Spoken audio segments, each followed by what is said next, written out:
አልጋምዲ የተባሉ አዛውንት የራሳቸውን ታናሽ ወንድም ፍርድ ቤት አቁመውት ነበር። ፍርድ ቤት ያቆማቸው የገንዘብ ወይም የሌላ ውርስ ጉዳይም አልነበረም። قانون جديد هو منع التصوير في المملكة العربية السعودية في الحرم أثناء الحج لموسم 2026. إذا أنت في الحرم وقاعد تصور ممكن الشرطي يجيك وياخذ موبايلك ويقول لك ممنوع، وممكن تدخل في ريسك يعني وانت جاي تعبد. فاتركوا التصوير لأن أنت جاي عبادة ولا أنت جاي رياء وتشوف الناس. تتفق ولا ما تتفق هذا شيء راجع لك. እዚህ አራት ግለሰቦችንም በቁጥጥር ስር መዋሉ ተገልጿል። አሰላሙ አለይኩም ወራህመቱላሂ ወበረካቱሁ። የአላህ ሰላም ጤና ዝነት በረከት በያላችሁበት የዓለም ጥግ ዳር እንበረስ። መሐመድ ዛሬም ከእንግዲህ ከተወሰኑ ወራቶች በኋላ ተመልሼ ወደ እናንተ መጥቻለሁ። ከዚህ በኋላ ዩቲዩባችንን በቋሚነት ለመስራት አስባለሁኝ ኢንሻአላህ በአላህ ፍቃድ ከተሳካልኝ። ከእንግዲህ በየሳምንቱ በሳምንት ውስጥ 2 ቪዲዮ ወይ 3 ቪዲዮ እምለቅ ይሆናል። ከዚህ በኋላ ከእናንተ ጋር አብረን የምንዘልቅ ይሆናል። ያው እስከዛሬ የምለቃቸው ቪዲዮዎች ምንም አይነት ቪው የላቸውም ማለት ይቻላል። ግን ከዚህ በኋላ በቋሚነት ስለምንለቅ ቪዲዮ ወደ እናንተ እንደሚደርስ ተስፋ አደርጋለሁኝ። ወደ ቪዲዮ። በሶሪያ መስጂዶች ምን እየተካሄደው ነው? ስሙ እስኪ። አላሁ አክበር አላሁ አክበር።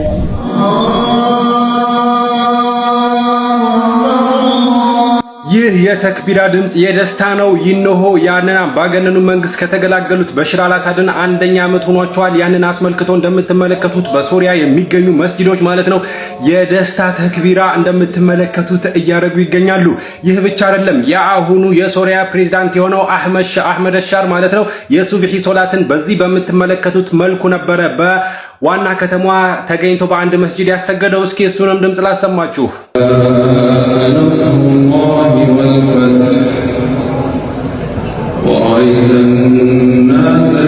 እንግዲህ ሶሪያ ያንን አምባገነን መንግስት የተገላገለችበትን በእንደዚህ በሃይማኖታዊና እዝጋ ደግሞ እንደምትመለከቱት በአደባባይ ላይ ተገኝተው የ1ኛ ዓመታቸውን የነጻነት ቀናቸውን እያከበሩ ይገኛሉ። እንደምትመለከቱት እንግዲህ ሶሪያ ከበሽር አልአሳድ ከተገላገለች በኋላ ይነሆ 1 ዓመት ሆኗታል። እንደሚታወቀው ወደ ተለያዩ ሀገራት ተሰደው ነበረ ብዙ ሶሪያኖች እኛ ሀገር ድረስ መጥተው፣ አሁን ግን እንደምትመለከቱት ሀገራቸው ሰላም ሆኖላቸው በደስታ እያከበሩ ይገኛሉ። ከሰሞኑ ይህ የሶሪያ ሁኔታ ብዙዎችን እያስደሰተና እያነጋገረ ይገኛል። እናንተ ምን ታስባላችሁ ስለ ሶሪያኖች? ያው ከእንግዲህ ሶሪያዎች ያሳለፉትን መከራዎች አይተናል። ለብዙ ጊዜያት ሲቸገሩ በመሪያቸው ምክንያት ሲሳቀቁ ነበር። በእስልምና ላይም በጣም ትልቅ ጫና ያደረጉባቸው ነበር በሃይማኖታቸው ላይም። ዛሬ ከእንግዲህ አልহামዱሊላህ ምርጥ መሪ ገብቶላቸው ዛሬ ከእንግዲህ እንደምታዩት መስጂድ ላይ ገብቶ ያሰገደ ነው መንግስታቸው። ሱብሃንአላህ አላህ Subhanahu Wa Ta'ala ከእንግዲህ ለነሱ ነጻነትን አምጥቶላቸዋል። ለጋዛዎችም ነጻነትን ያምጣላቸው። ብዙ ጊዜ ወንድማማቾች ፍርድ ቤት ሲሄዱ ሲካሰሱ የግድ ስለ ውርስ ወይም ስለ መሬት ክርክር ሊሆን ይችላል ብለን እናስባለን። በሳዑዲ አረቢያ የተከሰተው የሁለቱ ወንድማማቾች ታሪክ ግን እጅግ በተቃራኒውና እጅግ አስገራሚም ነበር። ኒዛም አልጋምዲ የተባሉ አዛውንት የራሳቸውን ታናሽ ወንድም ፍርድ ቤት አቁመውት ነበር። ፍርድ ቤት ያቆማቸው የገንዘብ ወይም የሌላ ውርስ ጉዳይም አልነበረም። እኚህ ሁለት ወንድማማቾች ደካማና አረጋዊ የሆኑ እናታቸውን የመንከባከብ ኃላፊነት ለመውሰድ ሁለቱ ወንድማማቾች እያንዳንዳቸው አጥብቀውም ስለፈለጉ ነበር። ኒዛምም ለፍርድ ቤቱ ሲያስረዳ ሁልጊዜም እንደሚያደርገው እናቱን መንከባከብ እንደሚፈልግ በመግለጽ በብርቱ ተማጸነ። ሆኖም ታናሽ ወንድሙ የመከራከሪያ ነጥብ አነሳ። ወንድሜ ኒዛም በእድሜ ገፍቷል፣ እረፍትም ያስፈልገዋል አለ። ሁለቱም ወንድማማቾች እናታቸውን የመንከባከብ ክብር እንዲያገኙ ለዳኛው ሲማጸኑ የፍርድ ቤቱ አዳራሽ በስሜት ድባብ ተናወጠ። ዳኛው ምን መወሰን እንዳለባቸው ግራ ስለተጋቡ እናታቸውን አስመጥተው ከሁለቱ እንድትመርጥ ጠየቋት። እናትም ስትመልስ ሁለቱ ልጆቼ እንደ ቀኝና እንደ ግራ አይኖቼ ናቸው እና መምረጥ አልችልም ትላለች። እናትየው መወሰን ስላልቻለች ዳኛው በምክንያት ላይ ተመስርተው መወሰን ነበረበት። በመሆኑም ፍርድ ቤቱ ወጣትነቱንና ጥንካሬውን ከግምት በማስገባት እናቱን የመንከባከብ ኃላፊነት ለታናሽ ወንድሙ ይሰጣል። ውሳኔው ሲነገር ሂዛም በሐዘን ድባቡ ተውጦ ማየት አሳዛኝ ነበር። ከእናቶቻችሁ በሕይወት ያልተለያችሁ ወንድምና እህቶቼ ከዚህ ነገር ብዙ ትምህርት እንደወሰዳችሁና እድሉን ፈጥናችሁ እንድትጠቀሙ ለኔም ለእናንተም አሳስባለሁ። ወሰላሙ ዐለይኩም ወራህመቱላህ።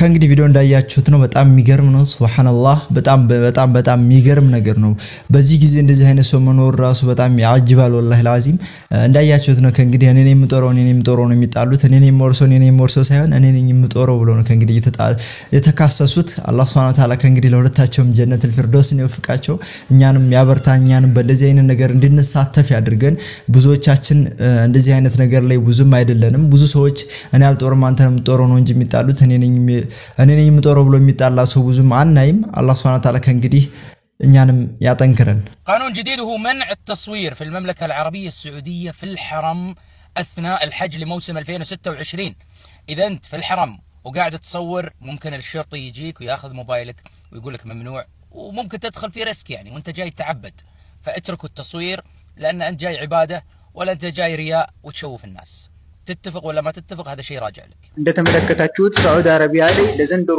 ዓመት ሁጃጆች ሐጅ አድራጊዎች አዲስ ስርዓትን አዲስ ህግን አውጥታለች እንደሚታወቀው ዒባዳ የምንሰራው አምልኮትን የምንፈጽመው ወደ አላህ Subhanahu Wa Ta'ala ለመቃረብ ያዘዘንን ለመስራት ያዘዘንን ስራም ለአላህ ጥርት አድርገን ለመስራት ነው ይሄንን የሚጻረሩና የሚጋጩ ነገራቶች ደግሞ በዒባዳችን ሰዓት ላይ በአሁኑ ሰዓት በጣም በሰፊው ተከሰቱ ይገኛሉ ሰዎችም እነዚህን ዒባዳ ጋር የሚጋጩ ኢኽላስ ጋር የሚጋጩ ተግባራትን ሳያስቧቸው እየለመዷቸውና ሁሉም ይሄንን ነገር ተላምዶ ያለበት ወቅት ላይ ነን ሐጅ የሚያደርገው ሐጅ በሚያደርግበት ሰዓት ዑምራ የሚያደርገው ዑምራ በሚያደርግበት ሰዓት ላይ የትኛውንም ዒባዳ ሲሰራ ሐጅ ሲያደርግ ሐጅ ማድረጉን ለማሳየት ቪዲዮ ቀርጾ መልቀቅ ዑምራ ሲሰራም ዑምራ ያደረገ መሆኑን ለማሳየት ቪዲዮ ቀርጾ መልቀቅ ከዚህ በላይ ደግሞ የሚያስቁ ስራዎች ደግሞ ይሰራሉ ቪዲዮ ከፍቶ ካሜራውን አመቻችቶ ስልኩን ለሰው ይሰጥና እሱ ከአባ ፊት ለፊት ቁጭ ይልና እጁን ወደ ላይ ዘርግቶ ዱዓ ያደረገ ቪዲዮ እንዲቀርጾና ከአባ ላይ ዱዓ ያደረገ መሆኑን ለማሳወቅ ማለት ነው እሱ እኮ የሚያደርገው ነገር የለም ባዶ እጁን ይዘርግ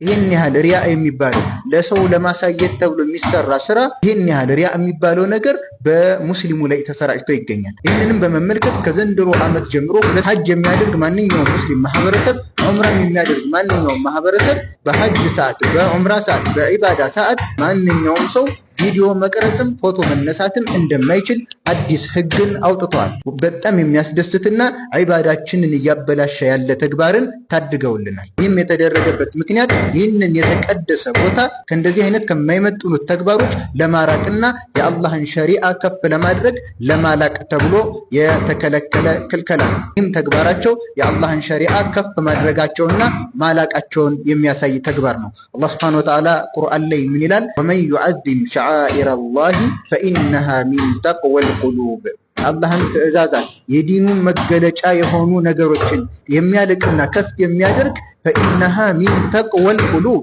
ይህ ስራ ከልብ ፍራቻ ውስጥ የሚቆጠር ተግባር ነው ብሎ አላህ Subhanahu Wa Ta'ala ይነግረናል ስለዚህ በሐጅና በዑምራ ሰዓት ራስን ቪዲዮ እየቀረጹ ዒባዳቸውን ለሰው ማሳየት ለሰው ማሰማት ይህ ነገር ከዘንድሮ ዓመት ጀምሮ በጥብቅ የተከለከለ ነው ይህንን ሲያደርግ የተገኘም ፖሊሶች ይዘው ማስጠንቀቂያ ይሰጡታል ከዛም በህጋቸው መሰረት ተከታዩን እርምጃ ሊወስዱበት ይችላሉና ሁላችንም ከእንደዚህ አይነት ተግባራት ልንርቅ ይገባል በተለይ በዘንድሮ ዓመት ሐጅ የምታደርጉ ሰዎች አልহামዱሊላህ አላህ Subhanahu Wa Ta'ala ትልቅ የሆነን ኢኽላሳችሁ የሚፈታተን የሆነን ተግባርን አስወግዶላችኋል ከይልኝና ኢስሙልኝ የጠራ ሐጅ አድርጋችሁ ትመለሳላችሁ በስነ ስርዓት ሐጃችሁን አድርጋችሁ ኢኽላሳችሁን ለአላህ ብቻ አድርጋችሁ ዒባዳን ነይታችሁ ትርፋማ በሆነ መልኩ ወደ ቤታችሁ ትመለሳላችሁ ማለት ነው አላህ Subhanahu Wa Ta'ala ለሁላችንም ትክክለኛ ኢኽላስን ይወፍቀን ወሰላሙ አለይኩም ወራህመቱላሂ ወበረካቱ ሳዑዲ ያረጋችው ነገር በጣም አስደሳች ነገር ነው በጣም ሳስቦ የነበረ ነገር ነው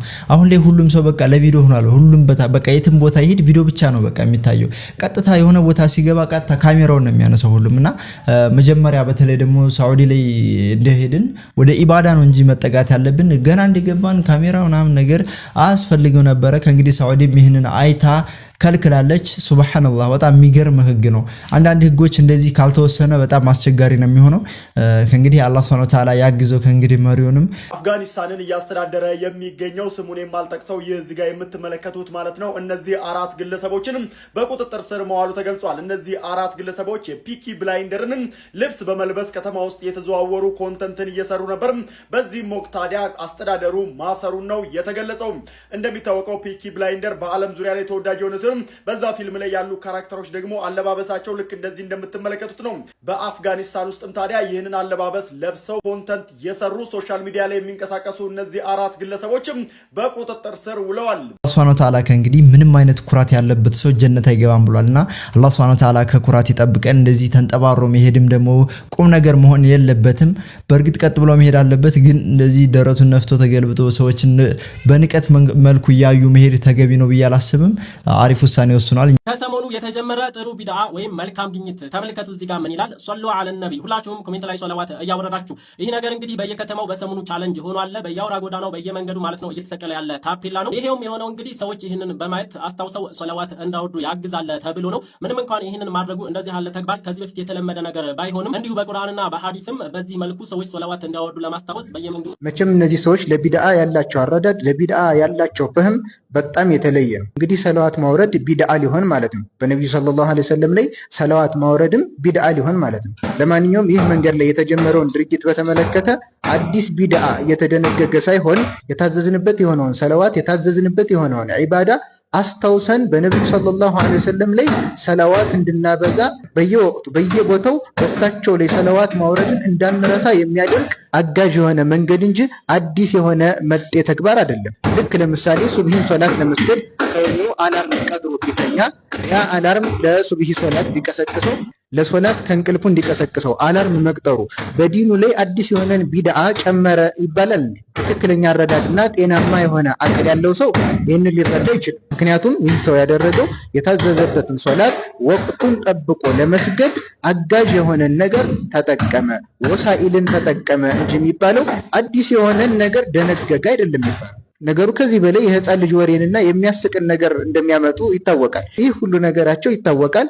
የሆነች መውሊድ የምትባል ነገር አለ። ያችን ለመደገፍና ለመጠጋገን የሚፍጨረጨሯት መፍጨርጨር ናት። እንደምትሰሟቸው ስለ ቢድዓ ሲያወሩ እንጀራም ቢድዓ ነው፣ ፓስታም ቢድዓ ነው፣ መኪናም ቢድዓ ነው ምናምን እያሉ እንደሚያወሩ ይታወቃል። አሁንም ጀሮ ላለው ሐቅን ፈላጊ ለሆነ አካል ቢድዓ ነብዩ ሰለላሁ ዐለይሂ ወሰለም አዲስ መጤ ተግባርን የከለከሉት በዲኑ ላይ አዲስ ሸሪዓን መደንገግ አዲስ የሆነ ነገር ማምጣትን በተመለከተ ዱንያዊ ጉዳይን አይመለከትም። የታዘዝንባቸው የሆኑ ዒባዳዎችን ለመስራት የምንጠቀምባቸውን መንገዶች ወሳኢሎችን አይመለከትም። ቢድዓ የሚባለውን ነገር በትክክለኛ መልኩ ነብዩ ሰለላሁ ዐለይሂ ወሰለም ባስጠነቀቁበት መልኩ መረዳት ያስፈልጋል። ነገር ግን ይህንን መንገድ በተመለከተ በየመንገዱ ላይ እንደዚህ አይነት ነገሮችን መጠቀም በተመለከተ ካለንበት ሀገር አንጻር የሚበረታታ ተግባር አይደለም። ምክንያቱም እኛ ይህንን ነገር ስናደርግ ሌላው ደግሞ የራሱ መገለጫ የሆነ ነገር ሊያደርግ ይችላል። ስለዚህ ለዒባዳ ማስታወሻነት ብለን ያደረገው ነገር ቀርቶ ወደ ሌላ ነገር ይቀየራል። ወደ ልክ እየተቀየረ አንድ ነገር ሲያደርግ ሌላው ሌላ ነገር እያደረገ ካልሆነ መስመር ውስጥ ስለሚገባ ይህ ነገር በእኛ ሀገር ተጨባጭ ተገቢ አይደለም። ይህ ተግባር እንደምታውቁት ሱዑዲን በመሰለ የኢስላም ሀገር እስላማዊ ሀገር ላይ ያማረና ውብ የሆነ ተግባር ነበር። ነገር ግን እንደ ሀገራችን ተጨባጭ ስንመጣ የተጀመሩ ነገሮችን አይታቸዋል። በነብዩ ሰለላሁ ዐለይሂ ወሰለም ላይ ሰላዋት አውርዱ የሚል እንደተጀመረው ሁሉ ሌሎች ደግሞ ምን አደረጉ? አላሁም ወጁዱን ቢላ መካን ብለው ቁርአን ሐዲስ ጋር የሚጋጩ እንደዚህ አይነት ጸረ እስላም የሆኑ እምነቶች የሚካሄዱበት ነገር እየተፈጠረ ነው። ልክ እንደዚሁ ሌላው ደግሞ ኢየሱስ ጌታ ነው ብሎ ደግሞ ሊለጥፍ ይችላል። ስለዚህ እንደ ሀገራችን ተጨባጭ የሚበረታታ ተግባር አይደለም። ሁላችንም ልንጠነቀቅ ይገባል። አላሁመ ሰሊ ወሰሊም ዐላ ነቢይና ሙሐመድ። ያው ከእንግዲህ ይህን ነገር እኔም መጀመሪያ ጥሩ ሐሳብ ነው እየተቀበለው ነበር። ነገር ግን አንዳንድ ነገሮችን ስናየው በጣም ትልቅ ነገር ሊሆን ይችላል። ከጊዜ ከቆይታ በኋላ ይሄ ነገር ወደ ሌላ ነገር ሊያመራ ስለሚችል መቆም አለበት ብዬ እኔም ወስኛለሁ። ምክንያቱም ይሄ ነገር ዛሬ ላይ ቀላል ሆኖ የታየን ነገር ነገ ላይ ትልቅ ችግር ሊሆን ስለሚችል ቢቀር ይሻላል። ባታችሁን ግን አታቁሙ። አላሁመ ሰሊ ወሰሊም ዐላ ነቢይና ሙሐመድ። አላሁ አክበር። እኚህ ሳውዲያዊ ነጋዴ ለ26 ዓመት በታማኝነት ላገለገላቸው ሰራተኛቸው የሰጡት ስጦታ ሁሉንም ያስገረመና ምን አይነት መታደል ነው ያስባለ ሆኗል። ሁላችሁ ማሻአላህ ያላችሁ እስከ መጨረሻው ተከታተሉኝ። እኚህ ሳውዲያዊ ነጋዴ ለ26 ዓመት በታማኝነት ያገለገላቸው ግብፃዊ ሰራተኛ እጅግ አመለሸጋና ከሁሉም ጋር ተግባቢ ድንቅ ሰራተኛቸውም ነበረ። ታዲያ ለዚህ ሰው ሽልማት ይገባዋል ብለው እጅግ ሁላችን የምንመኘውና ብዙዎቻችን የማንታደለው ትልቅ ስጦታ ሰጥተውታል። እሱም እዚህ ጋር በምስሉ ላይ የምትመለከቱትን መስጂድ በስሙ አሰርተው ስጦታ ሰጥተውታል። አላሁ አክበር። ታዲያ ከዚህ በላይ መታደል አለ? እጅግ የሚያስገርምና በገንዘብ የማይተመን ትልቅ ስጦታ ነው የሰጡት። በዚህ ጋር ደግሞ የምትመለከቱት በአንድ ሳምንት ውስጥ ብቻ ለእኔ የተሰጡኝ የሪፖርት ስጦታዎች ናቸውና የኔ ቤተሰቦች በኮፒ ሊንክ አትታሙምና በደንብ ኮፒ ሊንክ ሼር ሪፖስት እያደረጋችሁ አዳርሱት። ሱብሃንአላህ እየሰማነው ያለነው ነገር በጣም የሚያስገርም ነገር ነው። ይሄ አሰሪ ደግሞ እንደምታዩት ከእንግዲህ በስማችሁ መስጂድ ሰርቶ መስጂድ ሲሰጣችሁ አስቡት። ከእንግዲህ አላህ Subhanahu Wa Ta'ala ሁለታቸውንም በጀነተል ፊርዶስ ያበስራቸው፣ ባለ መስጂዱንም መስጂዱን ሰርቶ የሰጠውንም አላህ Subhanahu Wa Ta'ala በጀነት ያበስራቸው። የትኛውም እምነት ተከታይ ብትሆኑ እኚህና ሳታደንቁ አታልፉ። እኚህና አንድ ድል ይሰጣቸዋል። በሕይወት ዘመኑ ምን ይመኛሉ ይባላሉ። እርሳቸውም ሀጂ ማድረግ ነው ህልሜ ይላሉ። ታዲያ ያመኑትና የፈለጉት ነገር ሁላ እርሶ እድለኛ ነዎትና እውን ሆኖለታል ተባሉ። የመለሱት ምላሽ ግን እጅግ በጣም ልብ የሚሰብር ነበር። ግድ የለም እኔ እጅግ በጣም ፈልገዋለሁ፣ ነገር ግን በእኔ ደስተኛነት ውስጥ የሚከፋ ሰው ካለ አሳልፋችሁ ስጡት አሉ። ይህንን ፕሮግራም ያዘጋጁላቸው ወጣቶች እጅግ በጣም ተደነቁ። ምክንያቱም ባክግራውንዳቸውን ያውቁ ነበርና ነው። እኛ አዛውንት 3 ወንድሞች ነበሯቸው። 3 ወንድሞች ካጡ በኋላ ሁሌም እንዳለቀሱ እንደተሰበሩ ይኖራሉ። ሁሌም በችግር ውስጥ ሆነው ግን አልহামዱሊላህ ማለትን አልተውም።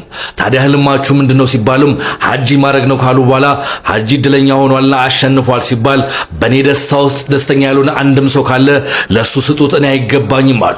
እኔ ግን ውስጤ ደስተኛ ነው፣ ሀጂ ባረግ መልካም ነው፣ ነገር ግን ከኔ ደስታ በላይ በኔ ደስታ የተከፋ ካለ ይህን እድል ለሱ አድርጉ ብለው ተናገሩ። ዘንድሮ ሀጂ ያደረጉት ሁሉ በኢትዮጵያ እናውቃለን። ሀጂ ካልሄድኩኝ ጸጉሬን አልቆረጡም ያሉት አባት እንደደረሳቸው ድልም እናውቃለን። ምናልባትም የምንም እምነት ተከታይ ልትሆኑ ትችላላችሁ። እንደዚህ አይነት መሰጠት ግን ምን የሚሉት ነው? ሁሉንም ችግር ሁሉንም ፈተና አልহামዱሊላህ ብሎ ማለፍስ እንዴት ይቻላል? እጅግ በጣም አጃይብ ታሪክ ነው። እኔ ከዚህ እምነት ባልገኝም ይህንን አይነት የእምነት ጽናት እንዲሁም ከራስ ደስታ በላይ ሌሎች ከተከፉብኝ እሱን አስቀድሙ ማለት እንዴትስ ተቻለ? እጅግ በጣም የሚገርም ሐሳብ ስለሆነ አጋራዋችሁ። ይህ የሚኖር ህይወት ነው። ሰላም። ያው ከእንግዲህ ሀጅ የሁላችንም ምኞት ነው፣ የሁሉም ሰው ምኞት ነው። እቺ እናት ግን የመለሰችው መልስ በጣም አስገራሚ መልስ ነው። አላህ Subhanahu Wa Ta'ala ከእንግዲህ ለሷም ጀነተል ፊርዶስን ይወፍቃት፣ ለኛም ጀነተል ፊርዶስን ይወፍቀን። ወደፊትም ሀጅ የምናደርግ የነብያችን ሰለላሁ ዐለይሂ ወሰለም ሀገር የምናይ ያድርገን። የዛሬው ቪዲዮአችን ይህን መስል ነበር። በቀጣይ ቪዲዮ እስከምንገናኝ ድረስ ወሰላሙ አለይኩም ወራህመቱላሂ ወበረካቱ።